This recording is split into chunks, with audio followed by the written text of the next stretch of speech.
সম্মানিত ভিউয়ার্স আসসালামু আলাইকুম। আগের ভিডিওতে আপনাদেরকে দেখিয়েছিলাম ক্লিপ 1 মিটারের সাহায্যে কিভাবে আমরা এই মোটরের যে ফ্লোর সুইচটি বা অটোমেটিক সুইচটি নরমালি ওপেন এবং নরমালি ক্লোজ কিভাবে চেক করেছিলাম সেটা দেখিয়েছিলাম এবং চেক করে আমরা কিভাবে এই তারের রাশিগুলো নির্ণয় করেছিলাম কোনটা আমাদের কমন এবং কোনটা উপরের কানেকশন কোনটা নিচের কানেকশন। এই কানেকশনগুলো বের করার পর কিন্তু এখানে আমরা পেয়েছিলাম লাল কালারের তারটি হচ্ছে আমাদের কমন এবং নীল কালারের তারটি হচ্ছে আমাদের নিচের টার্মিনাল। যেহেতু আমাদের ভোল্টেজ যখন নিচে চলে যাবে তখন মোটরটি স্টার্ট হবে।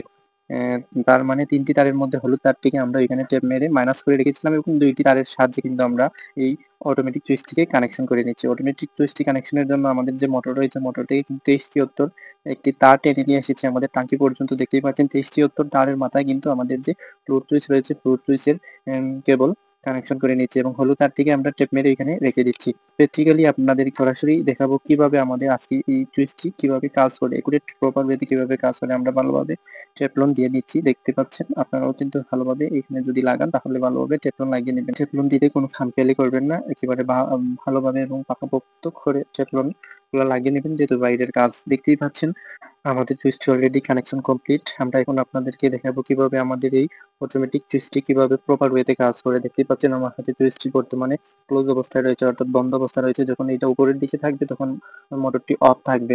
দেখেন এই যে আমি সুইচটিকে যখন নিচের দিকে রাখবো তখন কিন্তু আমার মোটরটি সাথে সাথে স্টার্ট হয়ে যাবে। এই যে দেখতে পাচ্ছেন আমি সুইচটিকে নিচের দিকে করে ধরলাম, এখন কিন্তু এই যে দেখেন আমাদের মোটরটি সাথে সাথে স্টার্ট হয়ে গেল। আমাদের টাঙ্কিতে পানি উত্তোলন উত্তোলন করছে নিচ থেকে, দেখতে পাচ্ছেন। যখন আমি এই সুইচটিকে দেখেন আবার উপরের দিকে তুল দিব তখন কিন্তু সাথে সাথে আমার মোটরটি অফ হয়ে যাবে। দেখতে পাচ্ছেন অটোমেটিক আমার মোটরটি অফ হয়ে গেল। দেখতে দেখতে পাচ্ছেন কিভাবে এই অটোমেটিক সুইচটি অর্থাৎ অটোমেটিক সেন্সর বলা যায় এই সুইচটি কিভাবে কাজ করছে প্রপার ওয়েতে। দেখেন আবার নিচের দিকে তাক করে ধরলাম তখন কিন্তু সাথে সাথে আমার মোটরটি স্টার্ট হয়ে গেল। আবার উপরের দিকে আমি তুল দিচ্ছি, মোটরটির সাথে সাথে অফ হয়ে গেল। খুবই চমৎকার এই সুইচ। আপনারাও আপনাদের পানির ট্যাঙ্কিতে এই সুইচগুলো ব্যবহার করতে পারেন। ধন্যবাদ সবাইকে, ভালো থাকবেন।